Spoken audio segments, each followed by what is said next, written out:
Okay, well, my name is Randall Kempner. I am the Executive Director of the Aspen Network of Development Entrepreneurs, and on behalf of the Aspen Institute and Andy, I am thrilled to invite you here today for our seminar on the Information Economy Report 2012. For those of you that don't know, Andy, the Aspen Network of Development Entrepreneurs, is a global network of organizations that support small business entrepreneurship in developing countries. Our goal is to address poverty in developing countries by supporting the development of small business entrepreneurs who create jobs for poor people and also create products and services that help them live better lives. So in thinking about why we might want to partner with UNCTAD on this event, and particularly focus on software, it's not a hard jump to see how software can play a critical role in supporting the small businesses themselves, as software and our ever globally connected environment require this kind of ICT support. But also, and what this report looks at in greater detail, is how software can be a source of job creation and economic growth for the countries themselves, not just with the small businesses, but businesses of all sides, and indeed how it can lead to improved governance and improve public policy if you're able to implement it. Across Andy's 170 members that work in basically every developing country in the world, we have a number of them that focus on supporting software-related firms, many that would make investments in them. One in particular I'd point out is called BPeace, that's mentoring software firms in Afghanistan. One of the key points about this is that there are some countries in the world in this report that they highlight that really have opportunities. Some are going to be a lot harder to focus on. Some will be much easier, but what's so interesting about the report, which I do encourage you to read, is it goes into specific detail about the types of actions that both the government and private sector can take in order to try to build up software as a job-creating tool and as an economic stimulus for businesses in their countries.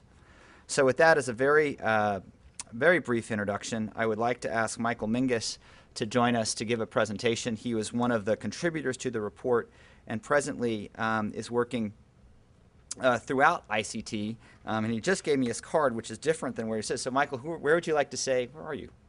There he is. What affiliation would you like as I begin to introduce you? The World Bank? Independent consultant. All right, well, independent consultant who knows a lot about ICT? Yes. All right, well, let's give it up for the independent consultant that knows a lot about ICT. Michael.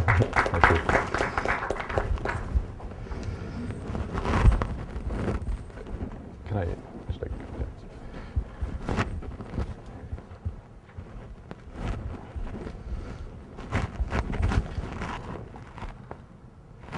Thank you, Randall. And just in way of a little bit more background, I've worked 10 years for the International Monetary Fund just down the street here, 15 years for the International Telecommunication Union, which is the UN specialized agency for telecoms, and now they like to also say ICT.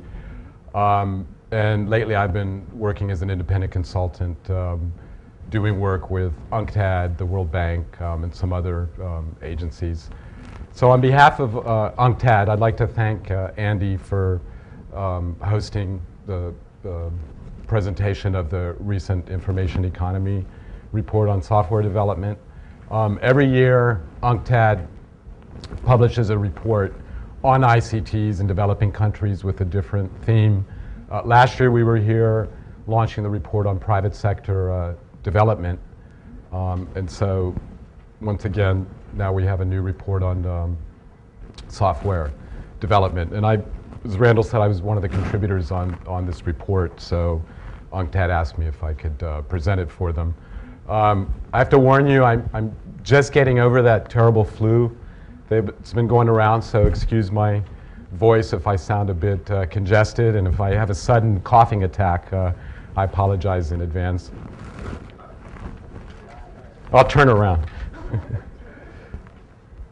I think we all recognize that software is increasingly everywhere, from e-commerce to e-government, in the cloud, in social networks, as well as increasingly embedded in devices.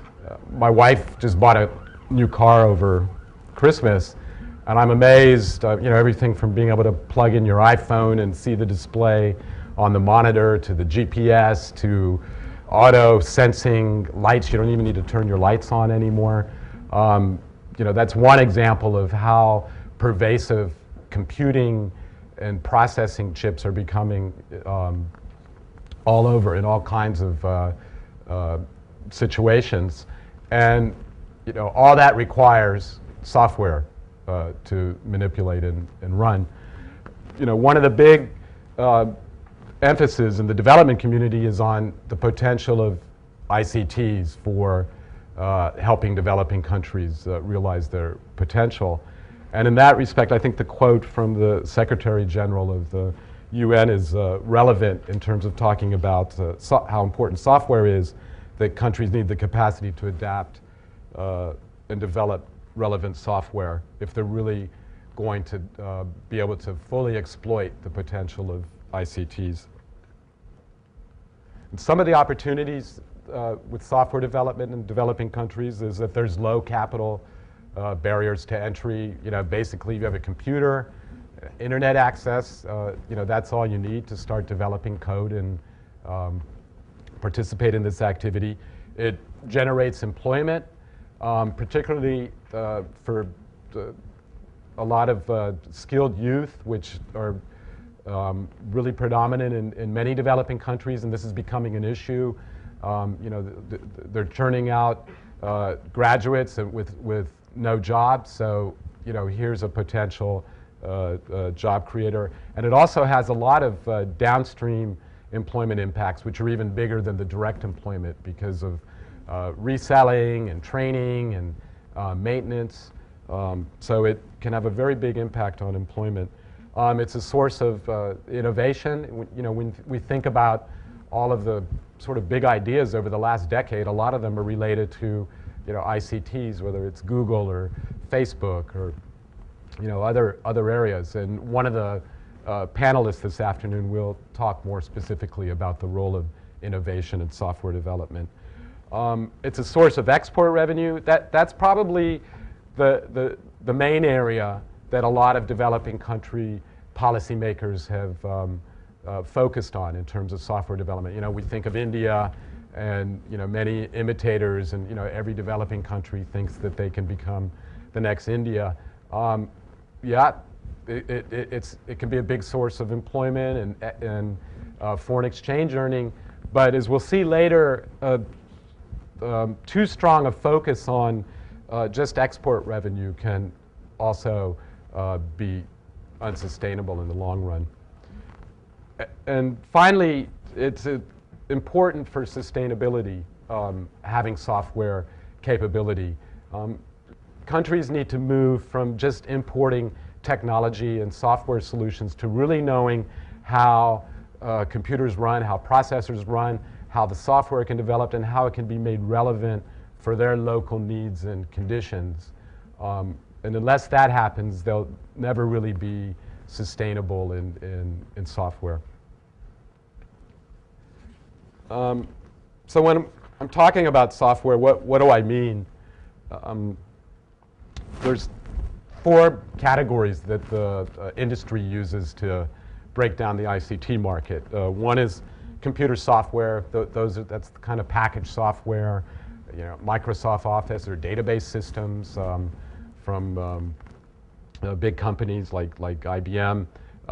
There's computer hardware, the PCs and printers and mainframe computers and networking equipment, and communications, voice and data communications to transmit all these bits back and forth, and computer services, which is all the value added in terms of software, customized software systems integration. So in this report, when we talk about software development, we're talking about the first 2 categories of software and services. That's where the human element's involved in terms of developing code and getting computers to run and networking them together, integrating them. The overall ICT sector spending was about $4 trillion in 2011, of which computer software and services was a little over $1 trillion. That's about 2% of global GDP. And if you look at different regions and the share that they spend on computer software and services,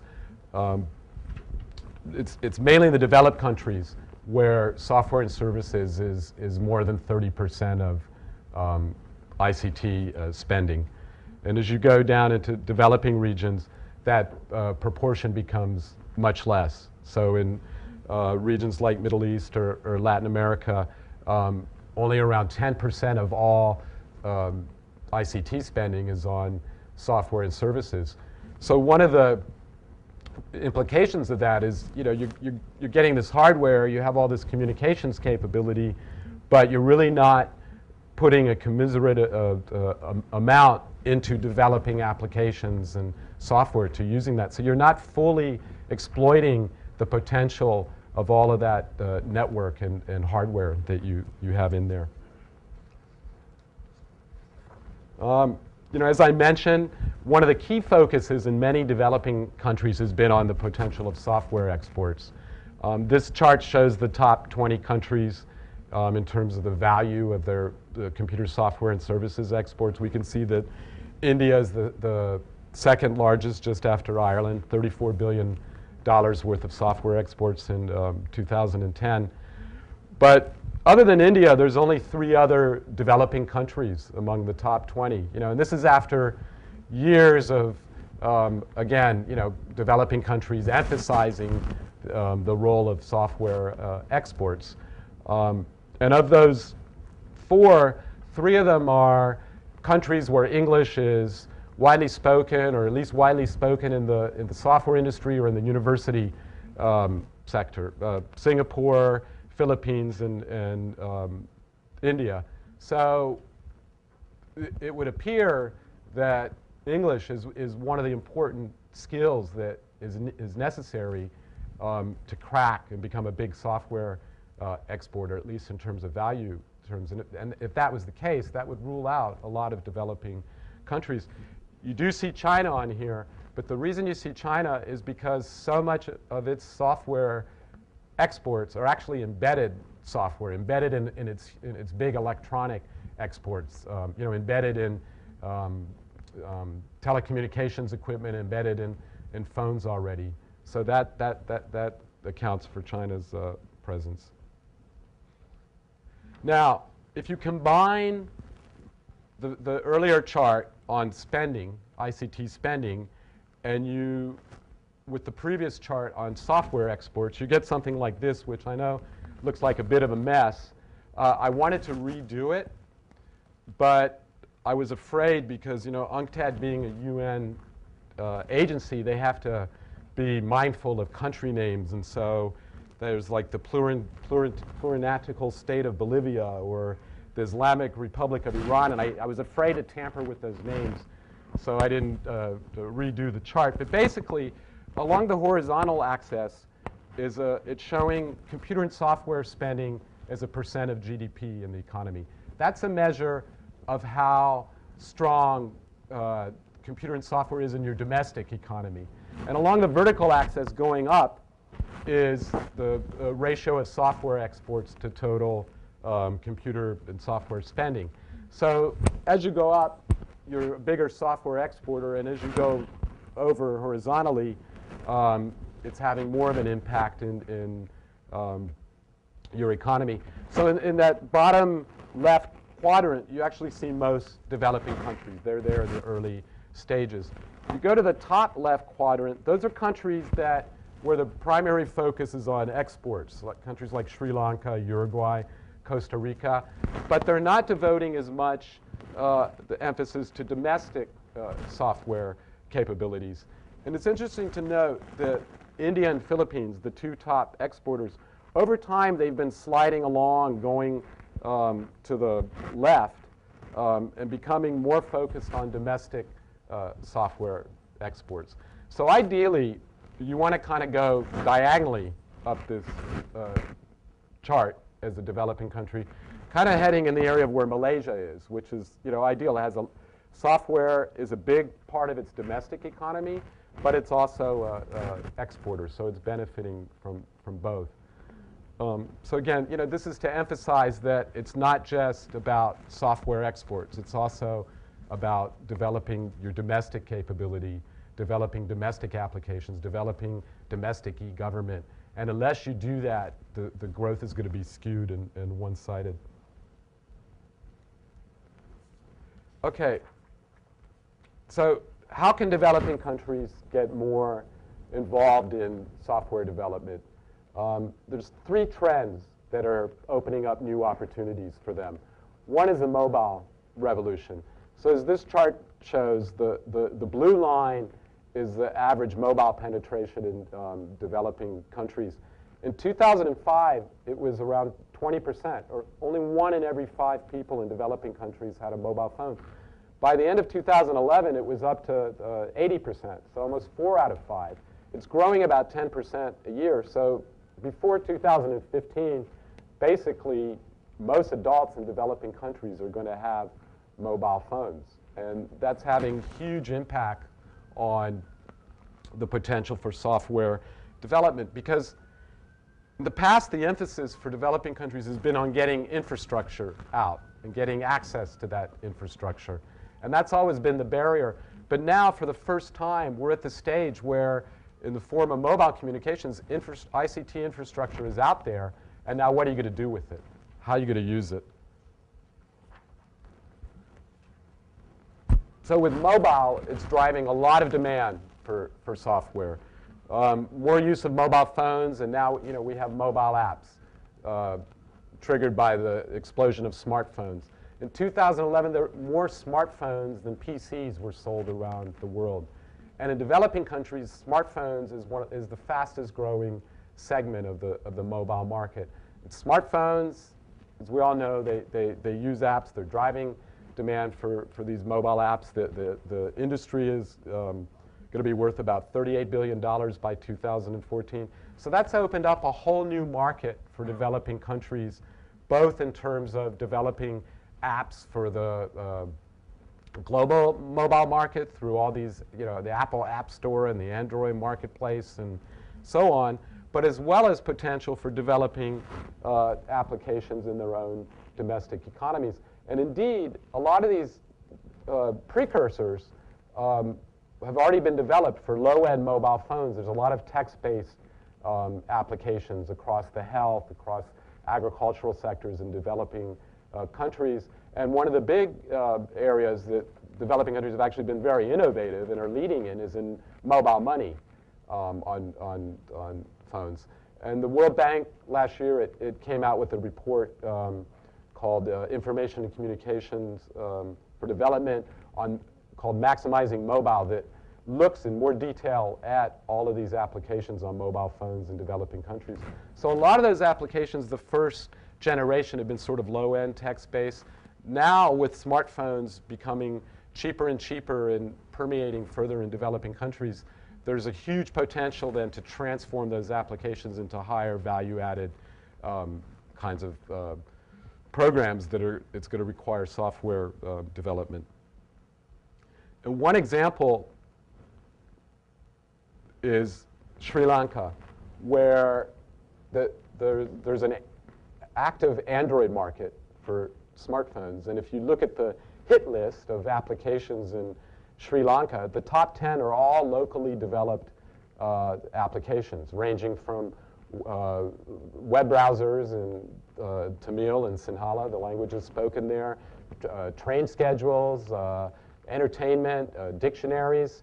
So that illustrates the hunger for local content in developing countries and the huge potential that's out there.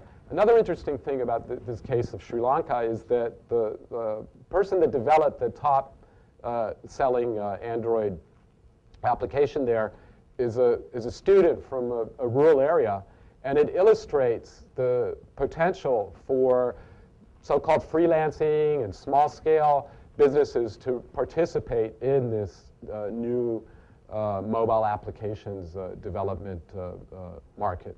And by the way, in the report, there's a whole chapter on case studies. There's 5 other case studies on the BRIC countries, Brazil, Russia, India, and China, not including South Africa, which is now a part of the BRICS, but there is a box on South Africa, as well as on Korea.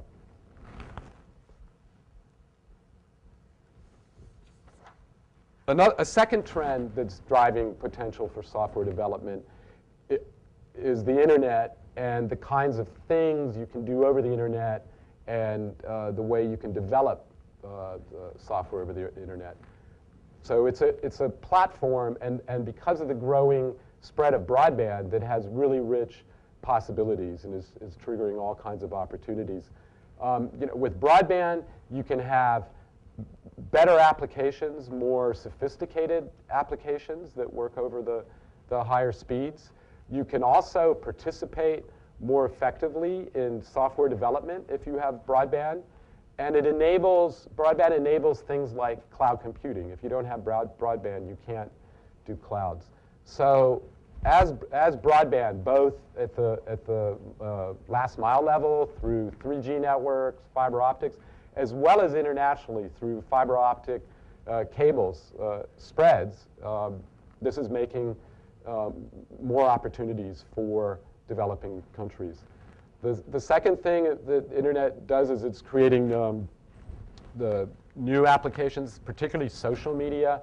Facebook, most of Facebook's users are outside North America. A lot of people in developing countries are using Facebook on mobile phones. So that's triggering all kinds of demand for software development. New ways of developing software are becoming possible now with the internet, where India kind of epitomizes that, but it's more than that. It's the ability for small-scale developers to participate in programming projects. There's companies like Elance that bring together companies that want to sell, are looking for people to develop software, as well as millions of small-scale software developers around the world. And for example, in Bangladesh, there's already 10,000 freelance programmers. It may not seem like much, but it's actually 1/3 of all the software programmers in Bangladesh are freelancers.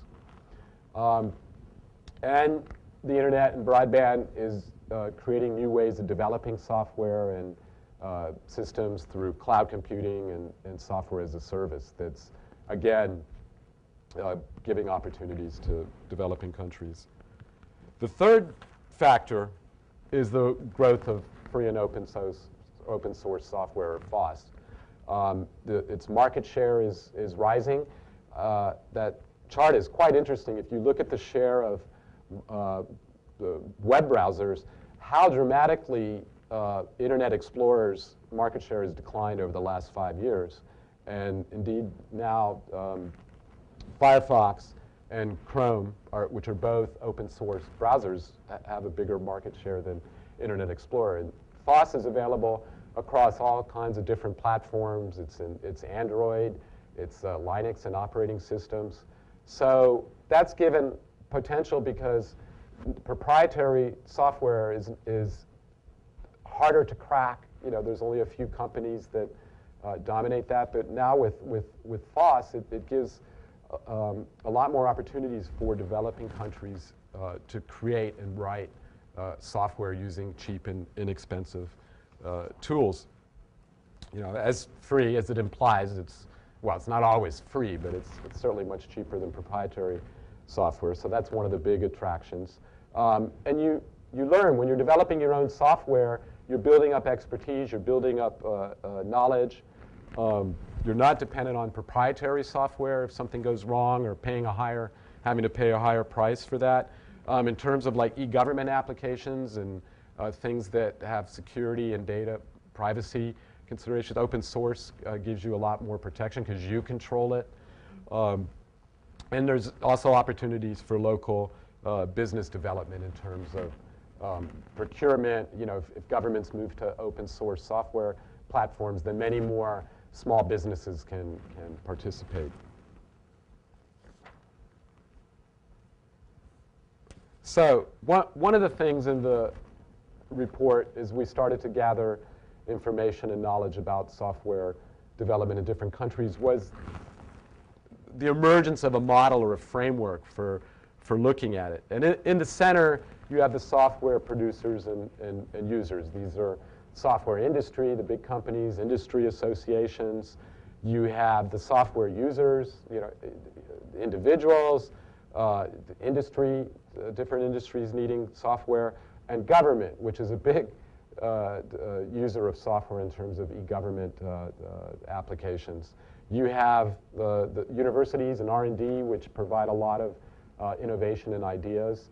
And you have the software developer community, more like small entrepreneurs and freelancers and individual programs. And all of these entities need to work together to have a sustainable software system. But in addition, they're all heavily influenced by these 5 different factors. One is the business environment. If you're going to be a software company, you need to be able to set up your business to work unhindered, to have the opportunities. The infrastructure needs to be there. And the key thing is, as we'll see later, is access to capital. How easy is it to get money to expand your business, to grow your business?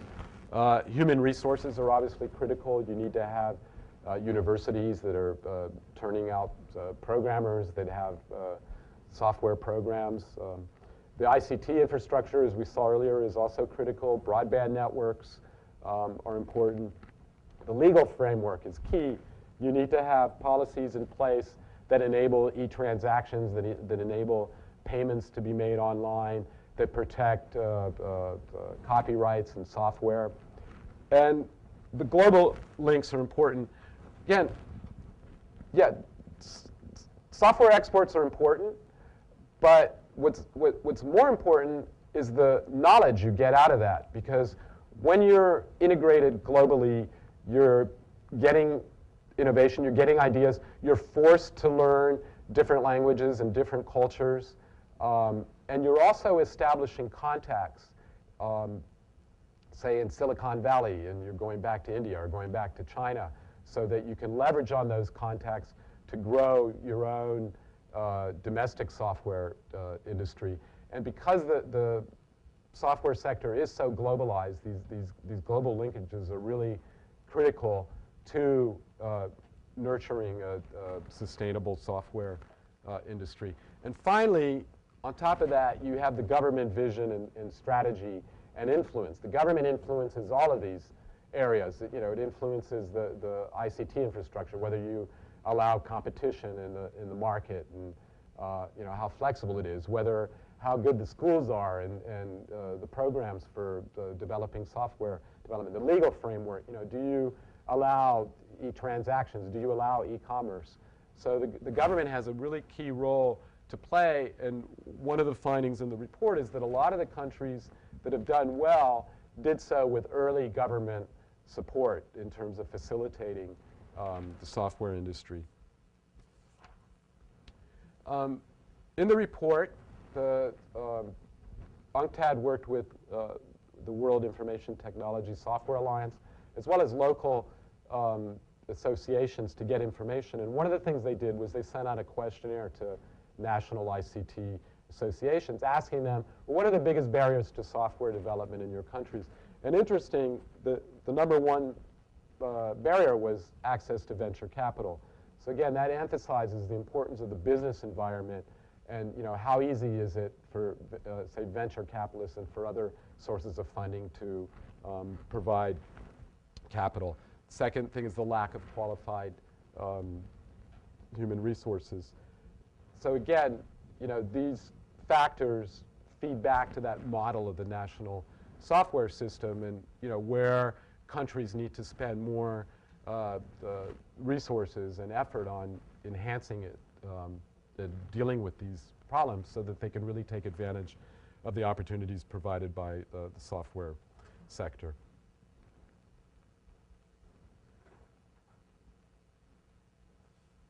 So what are some of the areas for the policy intervention? Again, ICT infrastructure. If you don't have a good broadband network nationally and internationally, you can't do cloud computing, you can't really participate in the global software market, in these brokers that are bringing together buyers of software services. You need the skilled workforce. You need to, invest in tertiary education, in engineering and science. Public procurement has proven to be really effective as a way to stimulate local demand. Again, the government is one of the biggest spenders on software. There's many developing countries, there's a huge market to build out e-government systems, and by using e-procurement and using open source software, you can really enable a lot more small businesses to take part in this, because the standards are open, the process is more transparent, and there's an interesting case study of Korea where they've moved to a completely open platform and have really made big efforts to bring small companies and small entrepreneurs more into the software development area for government applications. And at the same time, they've saved billions of dollars in Korea by moving to this approach. That can also help to foster local software capabilities through a better business environment, through things like making it easier for businesses to register and do other transactions with the government. In last year's Information Economy report, there was a box about something called e-regulations. It's an initiative that UNCTAD, along with I believe the UNCTAD fund, have launched to provide businesses with a tool, with a software tool that can make their interactions with the government more efficient. And that's one of the topics that one of the panelists will talk about in more detail later. And to the other big thing is strengthening the legal framework. I mean, it's amazing in how many countries where you still can't pay for things over the internet with your credit card, but also the downside of that is that even though there's a lot of freelancers in places like Bangladesh and Sri Lanka that are writing mobile apps for the Apple Store, they can't get paid because their countries PayPal doesn't work, isn't allowed. So they have to come up with all kinds of workaround solutions.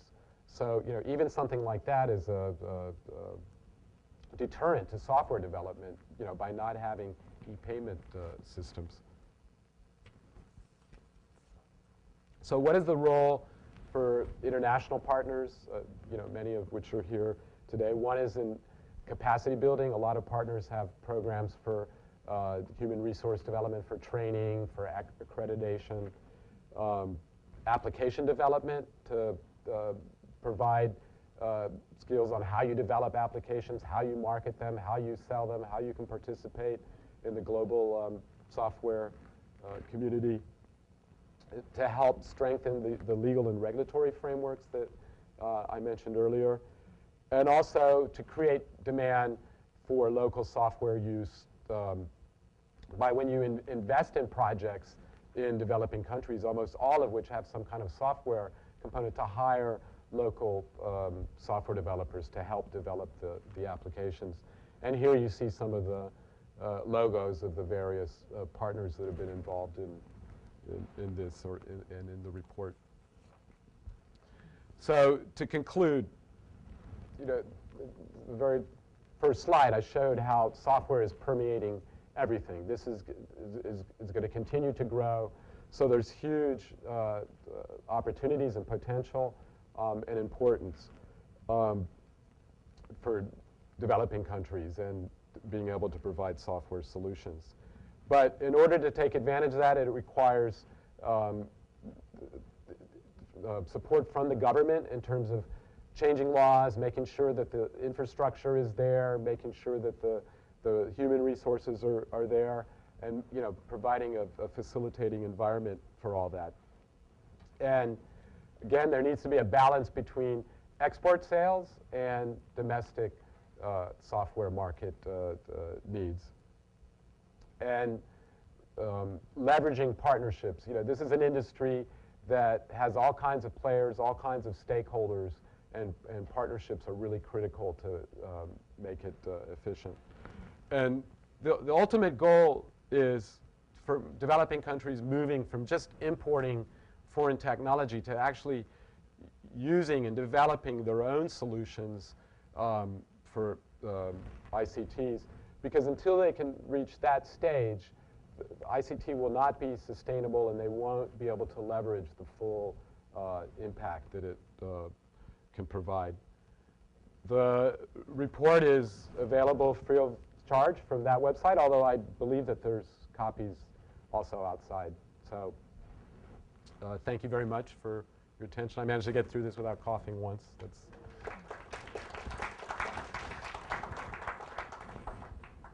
So now if the members of the panel could come up.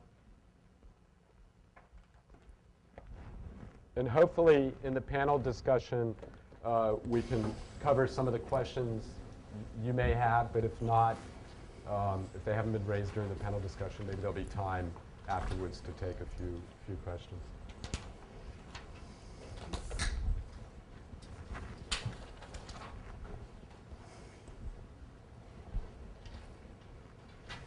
So I think what I'll do is just briefly identify the name of the panelists and their affiliation, and then maybe each of you could give a bit more background about your involvement in software development. Just want to make sure. Mr. Poisson is the Secretary General of the World Information Technology and Services Alliance. They were a key partner for this report. I just want to personally thank WITSA because they provided a lot of the data that was used. That was really critical.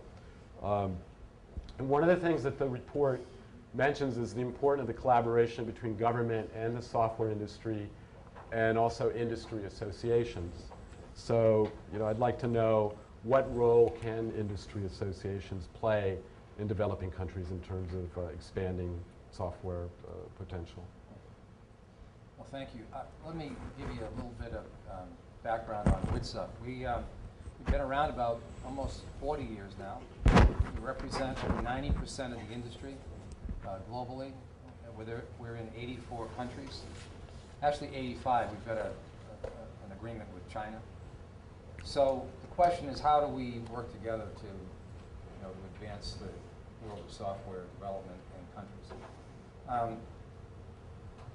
It depends on where you go, but the industry is very strong. In some areas it's weak in other areas.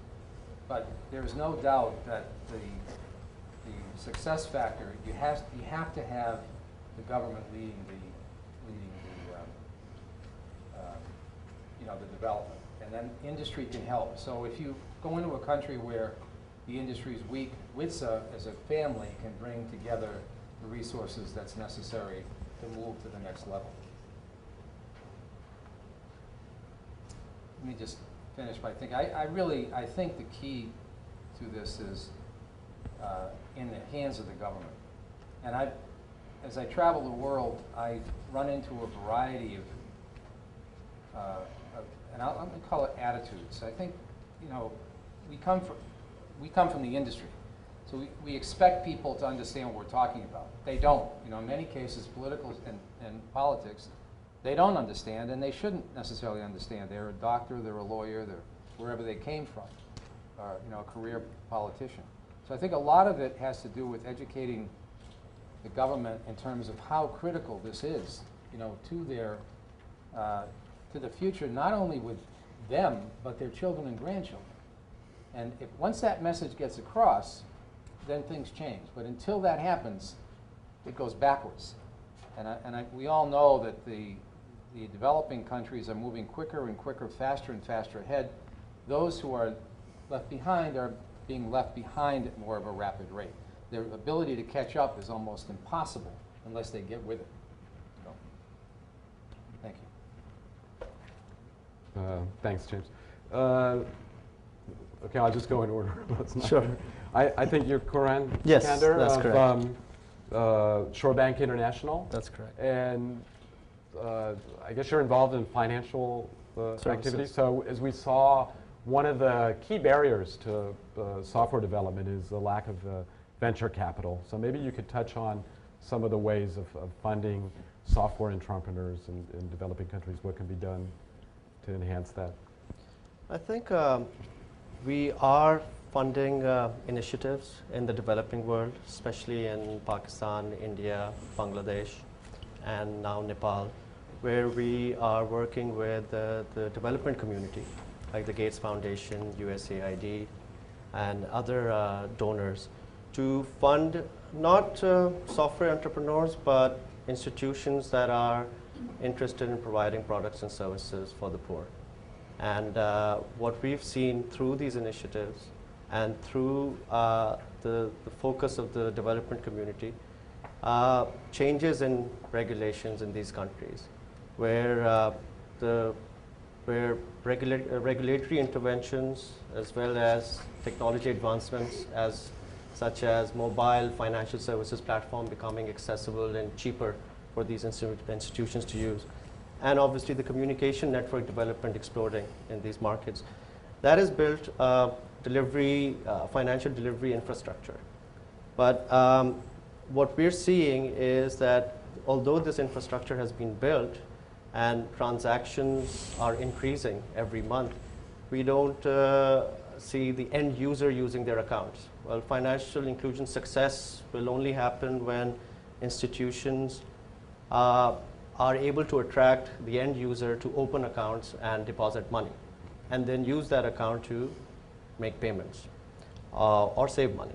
But what we're seeing is through the agent networks, using these non-traditional, it's a distribution strategy by using your neighborhood stores or your petrol pumps or your major retailers.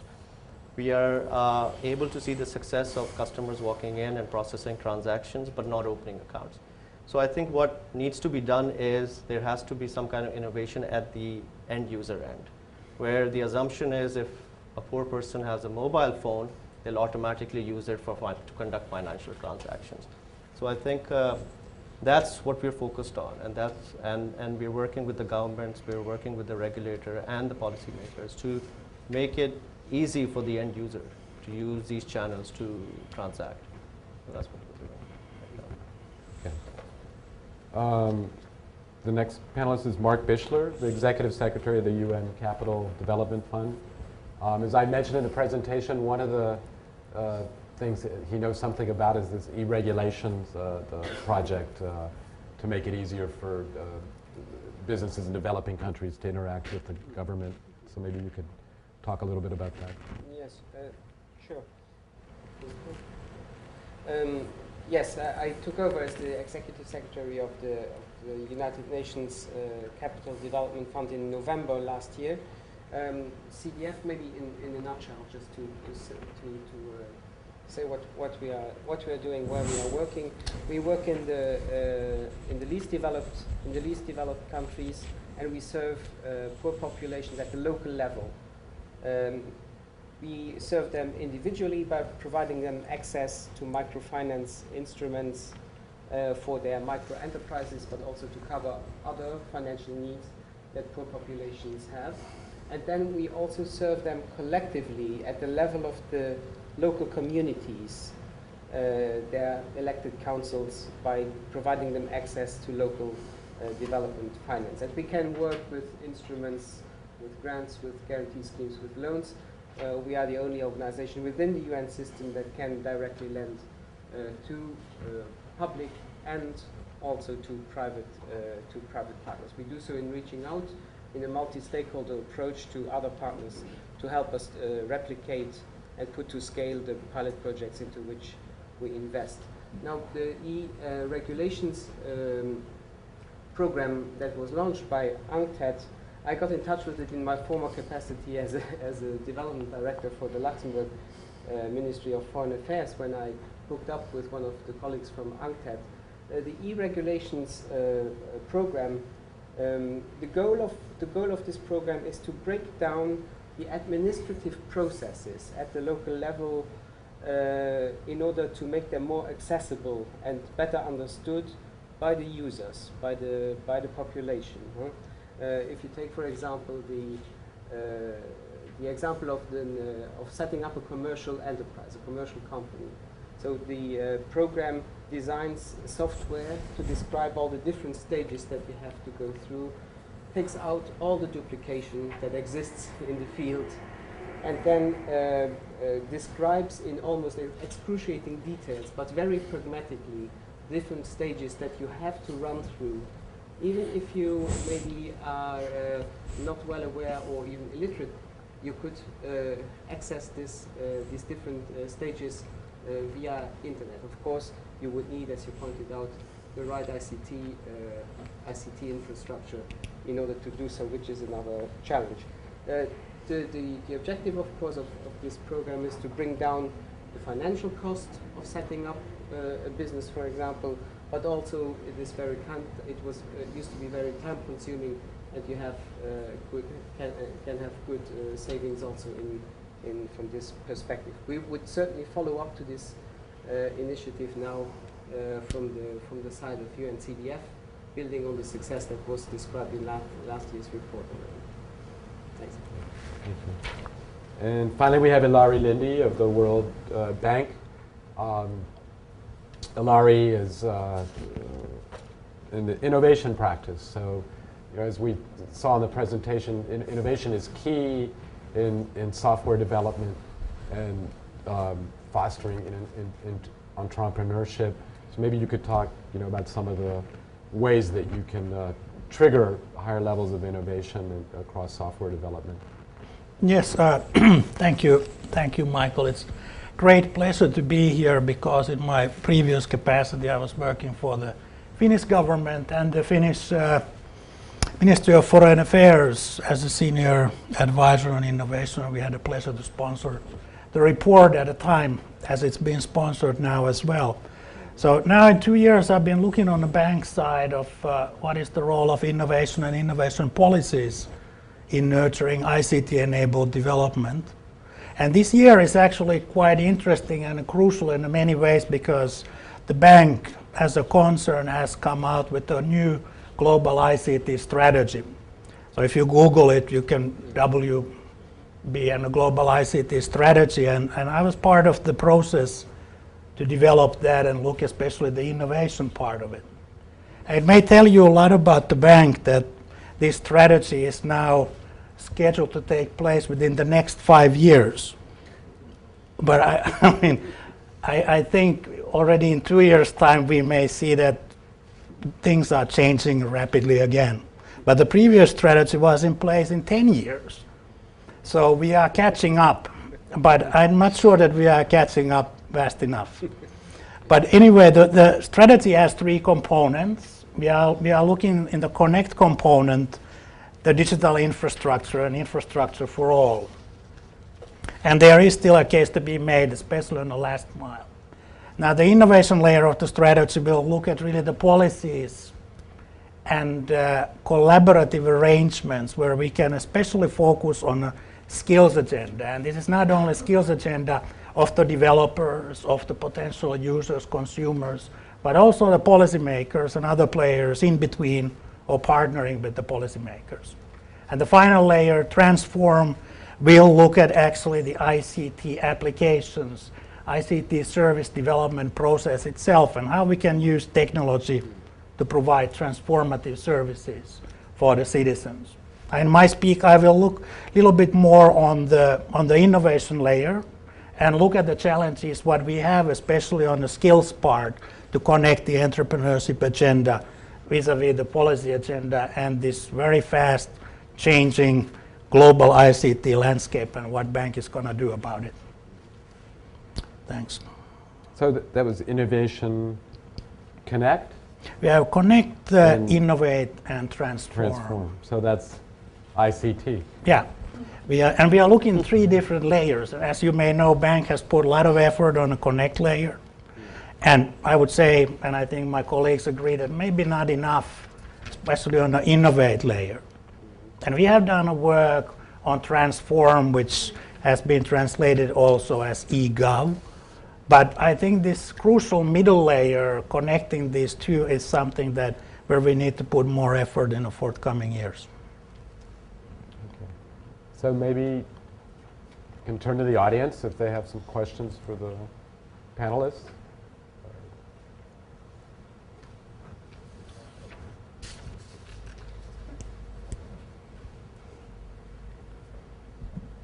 Thanks. Can you hear me? My name is Amadou Daffy. I represent Quotas for Africa. Actually, we were featured on the report, so I figured I'll show up and see firsthand what they have to say. One question is about policy and governments. At Quotas for Africa, we actually started a thread in our forum that mentioned free internet for developing countries. We trying to come up with a strategy that would force government and the telecom companies to work together and give free internet at least for a certain amount of years to see what's going to happen. Because there's been facts that shows the internet and prosperity come together. Like once you have internet, the sky's the limit. You know, you could do all things such as e-commerce, e-government, and everything else that comes with it. By providing free internet in some African countries, what you may actually create is a revolution in the cell phone. So the majority of Africans use dumb phones, what we call dumb phones or future phones. They're not smartphone yet, because what's the point of having a smartphone if you can't access the internet and have applications on it?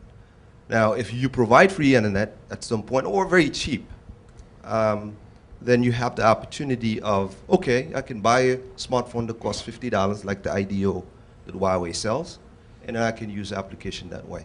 So what kind of strategy can you advise us? Or what can we do to push that momentum towards telecom providers and governments to provide free internet? Or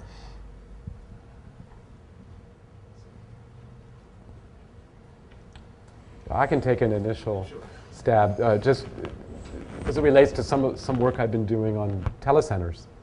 And one of the interesting questions has been, well, as mobile phones become more prevalent and everybody has access that way, then why do you need government telecenters or libraries providing free internet access or community centers? And actually what they found is the reason you need it is precisely because they provide free internet access. So you go there with your phone and use the Wi-Fi for free at the library or the internet center. So that's probably one more palatable way of getting the free internet. I mean, I don't think you're ever going to convince mobile operators to provide free internet, but you do it through Wi-Fi networks and through public facilities, such as internet access and libraries and places like that.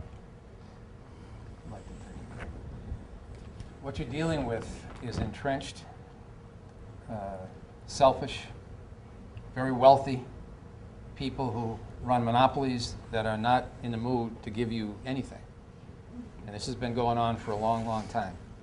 The only way that you're going to break that back is that there's got to be so much pressure coming in from the political community out of desperation to get with it into the 21st century. That's the way it's going to happen.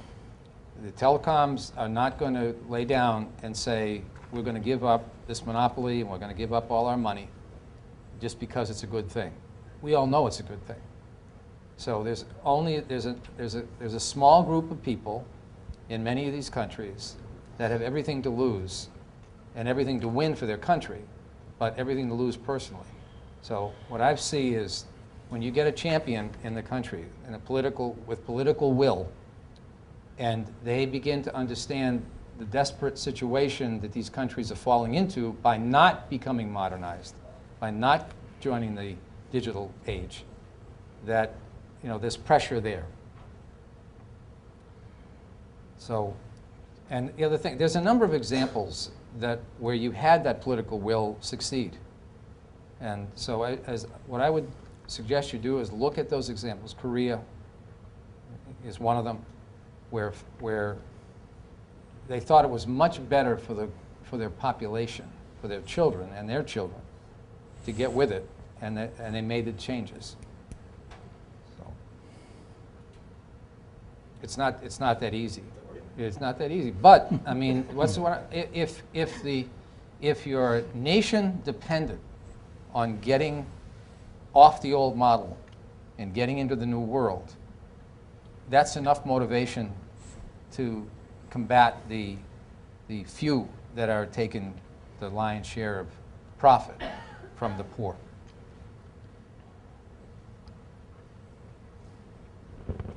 Yes, if I may, I would, in response to your question, how to improve the perspective of free internet, I would almost say beware of what you wish for. And although I think there is a legitimate case at the level of the end user, especially in very poor regions in least developed countries, to claim free internet, especially when it comes to education and to healthcare services, I think there will be, and I agree with Michael, there will be not a big chance of having telecommunications providers buy into such a scheme. And I wonder whether it is really the thing that you should wish for. Because here we are not talking only about technology, we are speaking also about finance, of course.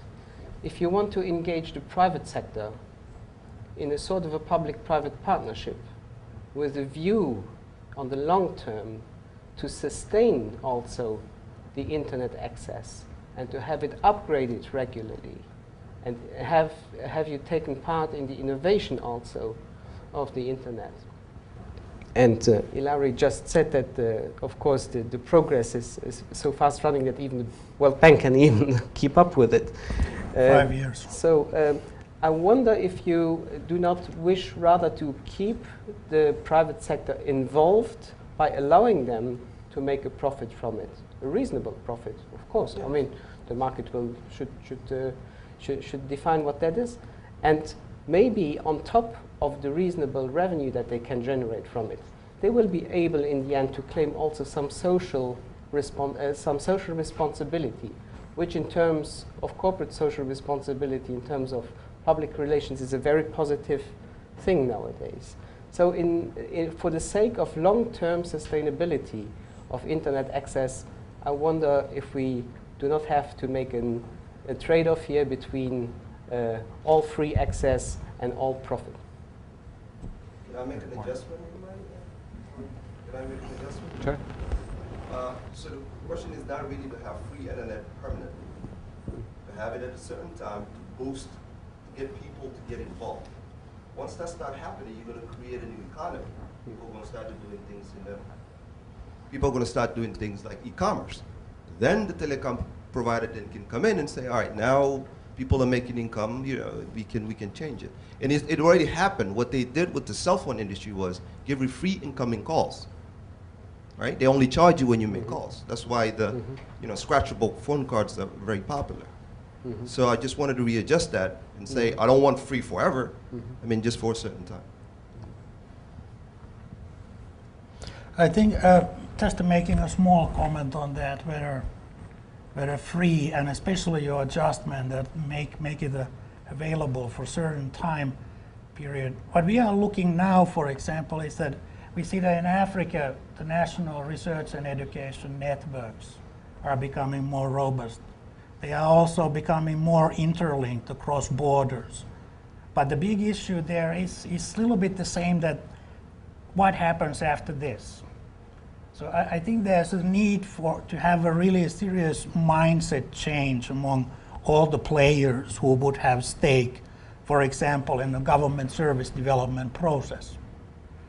I think the education institutes have a skin in that game, and they would like to have even more stronger skin in that game by providing their resources in a joint process where you build capacities to really take the good advantage out of the evidence-based policies.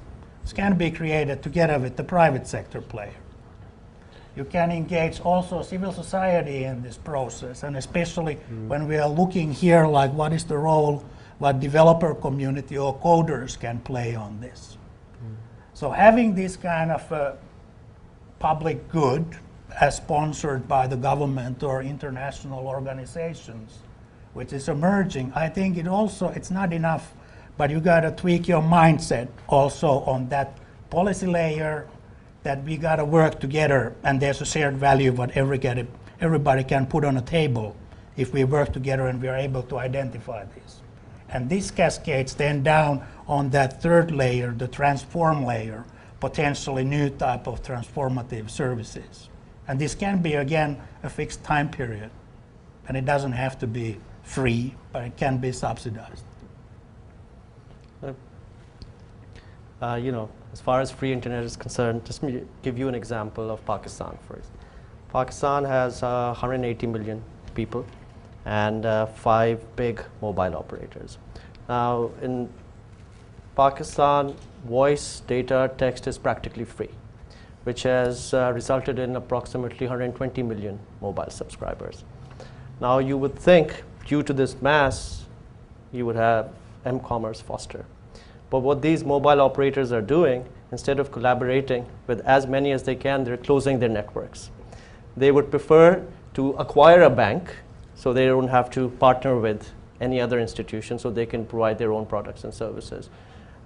Their goal primarily is to reduce churn and make money off payments. That's what they're interested in, not in your traditional financial products. So one would think that free internet or free data, cheap internet or cheap data or text would mean the fostering of commerce, but it's not happening. That's why it's important, as you said, that all stakeholders come to a point where they know that this is what's on offer and everyone has to play a role in what, So. There's a question.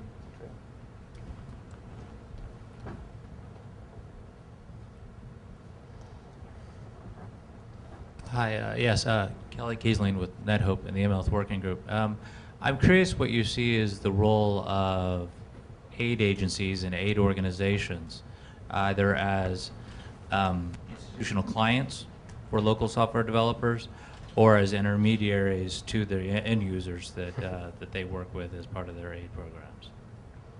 Do you want it?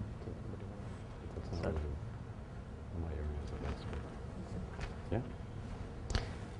Well, the easy answer is both.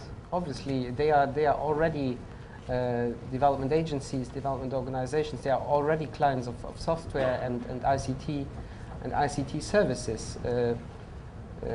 I had the opportunity to take part in the development of a satellite-based telecommunication system that was designed for humanitarian emergencies.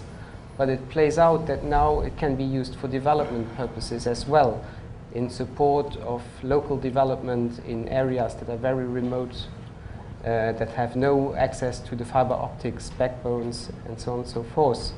So obviously, if you put in place such a system, the development agencies who operate, and the NGOs, by the way, also, who operate locally, would benefit greatly for their work of such a system. But then, of course, the system as such would be meant and designed also in order to act as an enabler for the development in the socioeconomic field, including the private development sector. Private sector development, sorry.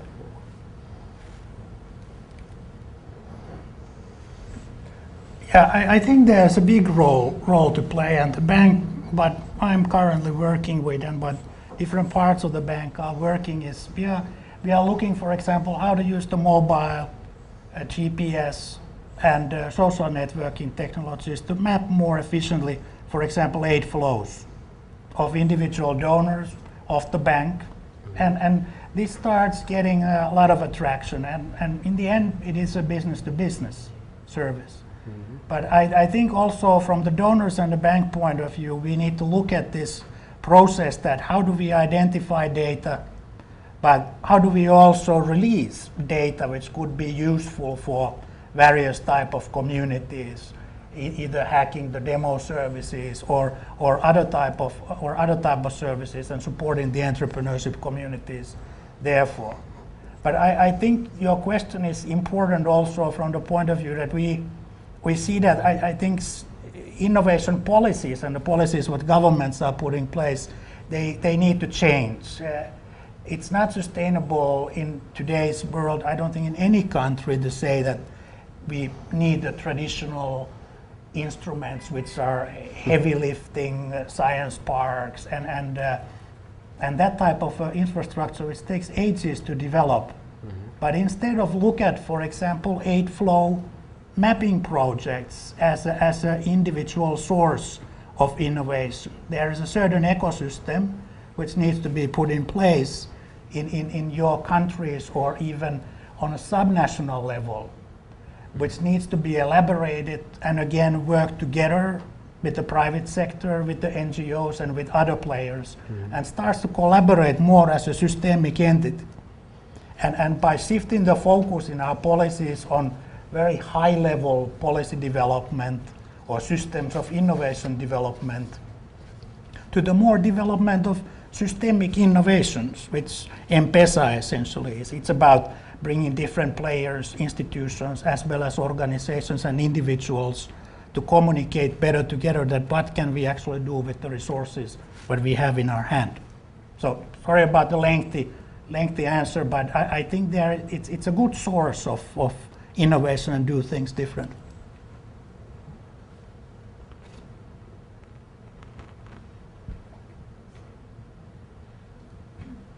Thank you. Sonia Renaza from Acción. I have a question related to what's your view regarding intellectual property and how it could, in some cases, jeopardize the development of software of the information economy. On the other hand, I have a second question related with interoperability. Who do you think could play a big role or an important role in interoperability? Thank you. I'll take a stab at the first one because it was one of the things that we looked into for the report. You know, there's two schools of thought. That on the one hand, IPR, you know, is expensive software. It's a big deterrent in a lot of developing countries because they can't afford to purchase commercial software. So that's why they either copy it or use unlicensed versions, or now increasingly go to open source. But at the same time, if you don't protect software, some people believe you discourage local software development because then there's no incentive for people domestically to develop products because they're not going to get paid because they're not protected. So it's a hard balance, I think, to strike, you know, between the two, where proprietary software may just, you know, be exorbitant, and yet at the same time you're damaging your own software industry by not better protecting it. You know, maybe Witsa has some comments on that. You know, data protection, copyright is. Let me kind of rewind here. I think when I hear these types of questions, I'm reminded of where we are in the evolution of this industry. And these are problems that are faced, these types of problems are faced at every turn in every new era. Okay? So, you know, how do you restrict pornography? How do you stop copyright theft? The answer is coming. And it's going to be coming from these young entrepreneurial individuals that are a lot smarter than I am and my generation is. And so I don't know if there is an answer. Going to the second question about interoperability, the iPhone is it's worth more than all of Microsoft. The iPhone. So when you become proprietary and you try to lock in your solutions or your products, eventually someone's going to take you out to the shed and punish you for that. So you've got a window of opportunity to be parochial and be, but eventually, you know, that's much shorter now than it was when Microsoft came into view. So I think what I think about is give it time. I think there are solutions out there that we haven't seen yet that will come to fruition, that we'll think of as, oh yeah, well, we accept that. It's like turning the light switch on. Okay, so I don't. There's no easy answer to the theft situation. It's coming.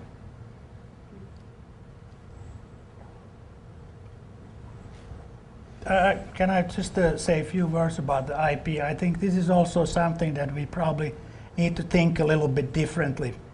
I recently visited one client country of us where we have interest to develop software economy and software industry and focus especially on young developers.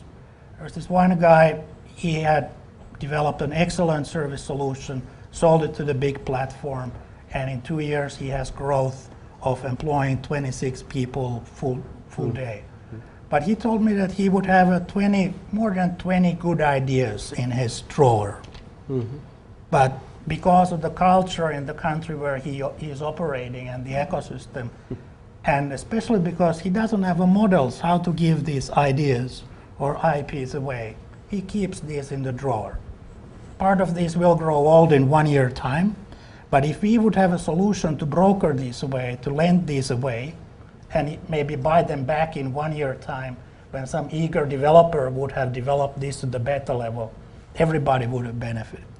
So I think we need to try to find solutions on this issue, because I think this is also a crucial element of development, that industry and that software economy-based growth. I mean, these could be models coming from peer production or somehow other, but your question is very relevant, and I think answers are coming to that.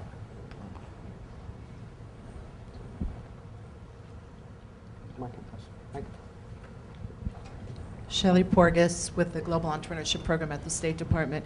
You mentioned that Malaysia seems to have an optimal balance of both internally focused and externally focused software development, both export and targeting their own market. Was that a result of an intentional a set of government policies, or was that sort of an evolution of some other special thing going on in their economy?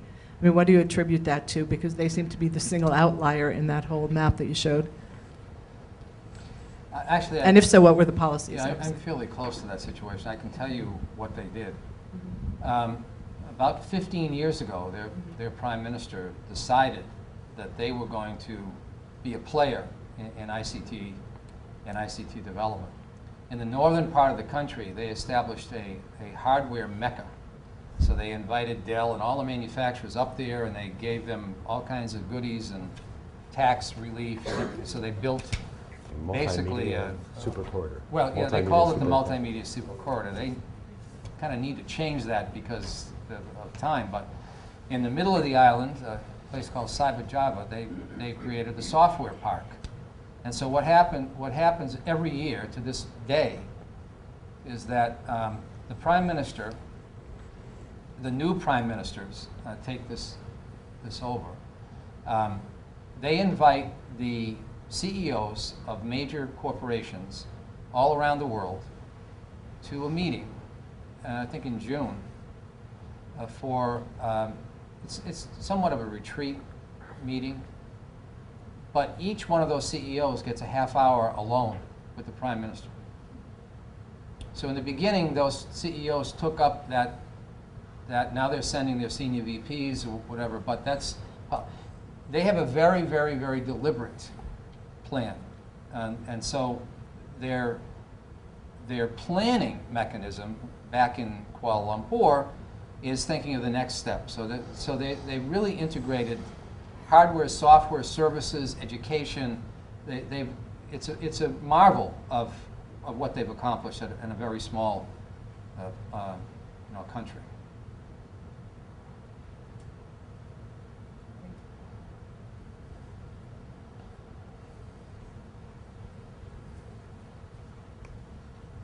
Hi, my name is Lily Bowles, and I work for Village Capital, which runs business accelerator programs and invests in select social enterprises. I was really interested in the fact that the number one barrier to software growth is the lack of access to venture capital. What's the average amount, would you say, that these software developers need in order to get their innovations off the ground? And how do you reach these software developers with such promising innovations?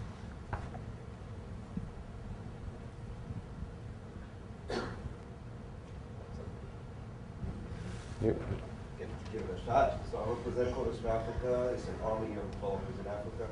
If you looking at the west coast of Africa, for a yearly salary, right, would be between $10,000 to $20,000. You go to Kenya, it's growing up now, 30 to 40. You go to South Africa, it's closer to the US. But for, let's say, a project that they do and they need funding for, it'll be probably less than $20,000 just to get it off the ground.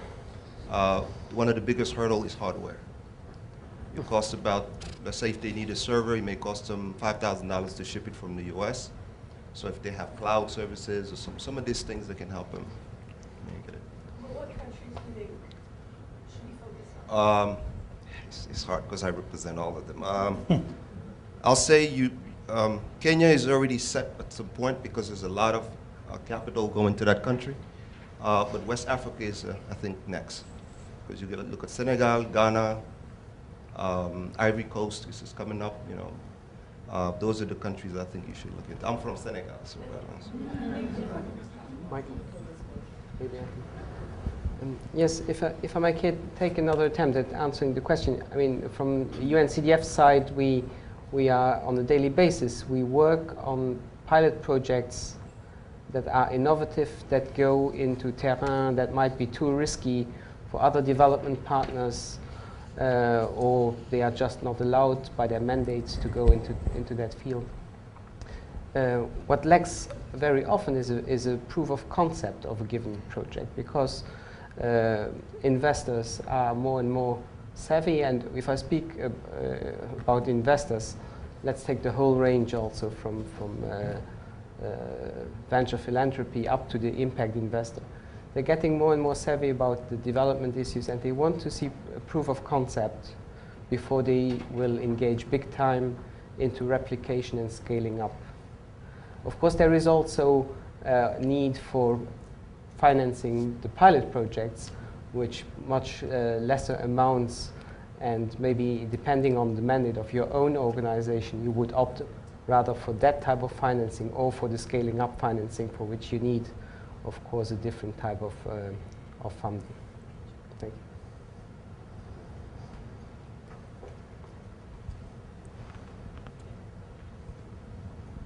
Hi, my name is Andrea Thomas. I'm with Dahlberg Global Development Advisors, and I wanted to ask a question about women. Women have, I think, as you probably well know, traditionally been left behind in the information economy, and especially so in developing countries. And there was a report just published between our firm and Intel that reinforced that in sizing the internet gender gap. And so I'm curious to know, actually, from the perspective of software, if you've identified any opportunities where software could, I guess, particularly appeal to women and help to bring them into the information economy as either consumers or for employment.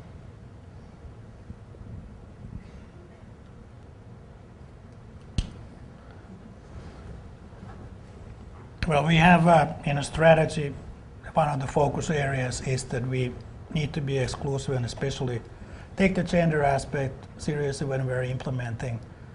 I would say that a little bit as an answer to your question, but also look at the previous question a little bit differently, that it's a process where different stakeholders have opportunities to be engaged in a more tangible way. Like Mark said, I think proof of concept is part of the process. And if we start developing proof of concepts and services for the citizens to the way that we engage the end users from the start into the service development process, before we even are at the proof of concept stage, we by default, if we are looking users, consumers who are taking the stake on running the households, we would address females or girls as a serious consumer groups and as a serious partners of the whole innovation process. And same thing applies, in my view, a little bit to the question of finance. We should also look at this more as a process and to understand what happens before you have incentive or need for that venture capital or that angel investment. Who are the players in the innovation chain that actually need to be engaged in the early stage? Are these educational institutions, for example?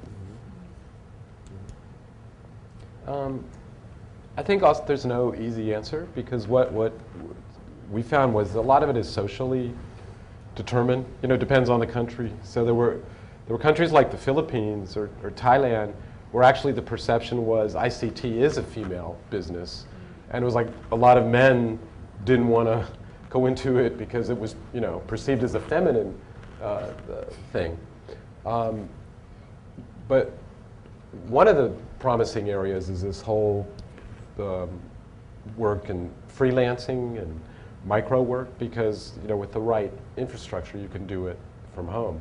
So, you know, either in situations where, you know, women have to look after children, you know, it gives them an opportunity to participate in the information economy, or, you know, but the downside could be that then it perpetuates these stereotypes. Well, you know, in more conservative societies, well, isn't that great? You know, because the women have to stay home, now they can, you know, develop programs, but they're also never, you know, going to leave the house because of that. So I think there's, like, you know, a spectrum of different impacts and implications for women depending on you know, the country and the social environment and the ICT infrastructure availability. But certainly, because it is a, you know, new technology, new area that wasn't around 20, 30 years ago, there's not as many stereotypes associated with it. So I think it's certainly an easier industry for you know, women to do well in. And like, as I said, in certain countries like the Philippines and Thailand, they're doing quite well. From an industry perspective, we've done a poor job of marketing globally to both sexes. In other words, there's a global shortage of IT workers, and it's more severe with females. So we've actually, our last seat, we had a big congress recently in Montreal where we adopted to create a task force on how can we help from an industry perspective to get the word out. These are great jobs. You know, they're wonderful jobs. They're clean jobs, they're high-paying jobs, and we desperately need, you know, workers. So I think hopefully you'll see some sort of marketing coming out of our industry to attract both to the industry. Just to add to Michael's point, the mobile money initiatives that we're working for in the South Asia region, the societies are traditionally conservative. But we see that these mobile money initiatives spending a lot of money marketing to women, because what we found out is that women are better savers and are more interested in using technology to better manage their finances compared to men, because there is this traditional you know, monthly cycle where the man comes and hands over the entire salary to the woman for her to manage, you know, everything. So there is a focus when it comes to marketing activities, you know, on just the women of the society. But the social issues remain, where the woman going out and opening an account still remains a hindrance. But, you know, we're working on that.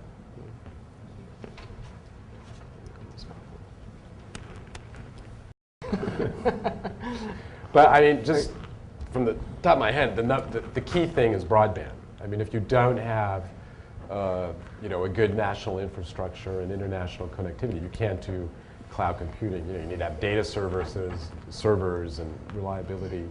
So, you know, in middle income economies, countries like China, countries like Malaysia, yeah, cloud is got a lot of potential, and that's where some of the biggest developments are going on right now in places like Brazil and China. But for a lot of the least developed countries, I think it's going to be a while before they can really take advantage of cloud computing. Well, in some of the countries, you encounter demands, strong demands for developing their proper data centers to be able to participate in the cloud computing. Well, if you experience already a barrier in venture capital for the smaller size endeavors, then of course it will be very difficult to provide also the financing for very expensive data centers, which also of course need very, very high level human resource skills in order to run them, and also an R&D to follow up and to keep up to date. Still, I think, of course, the broadband service access is a barrier, but it should be less of a barrier over time, because the fiber optics backbones are being drawn at a certain cost, and this is all very expensive, of course.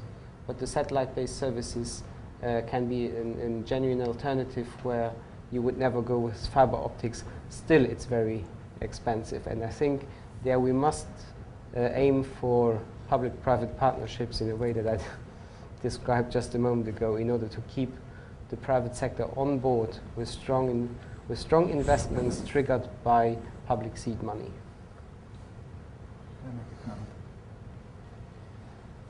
One of the things that I've observed in the many years I've been doing this is everything we've talked about today, every part of everything we talked about today should be discussed under a major long-term strategic plan.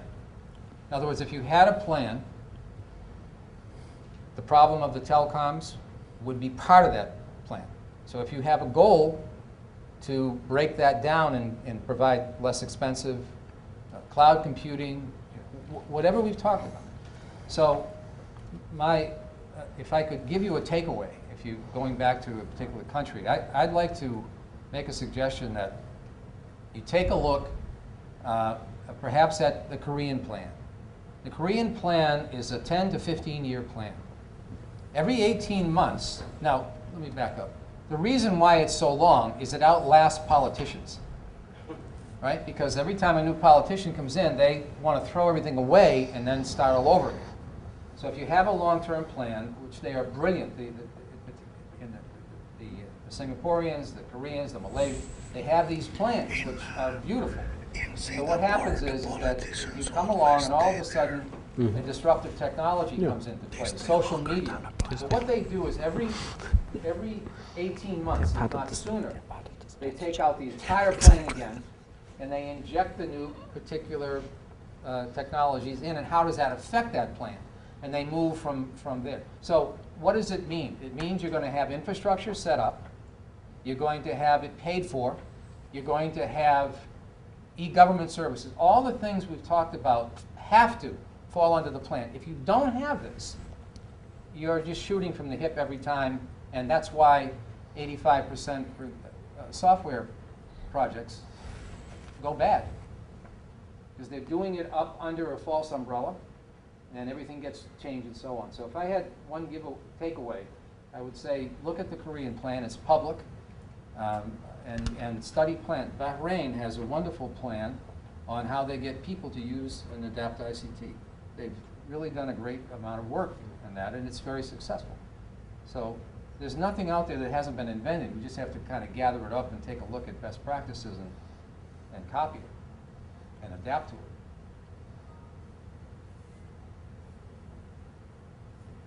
Saying take one more question. It doesn't have to be mine.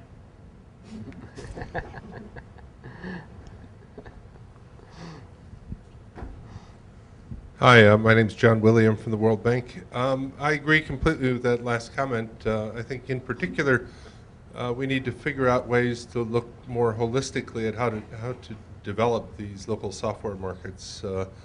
I work in helping countries to implement government-to-business applications, and I see a real big disconnect within the system in that number one, the governments themselves are not very sophisticated buyers, even though they are the largest consumers of IT services in the country. The local firms not only, well, in some cases they have the skills, but they don't have the domain expertise. So in many cases, what we try to do to localize applications is to pair up an international consultant who knows something about the subject area with a local firm to affect that knowledge transfer and enable us to buy things, to buy IT services locally, because what we typically find when we send out RFPs is that 80% of the responses come from Northern Virginia, and the rest, maybe one or two, come from local firms.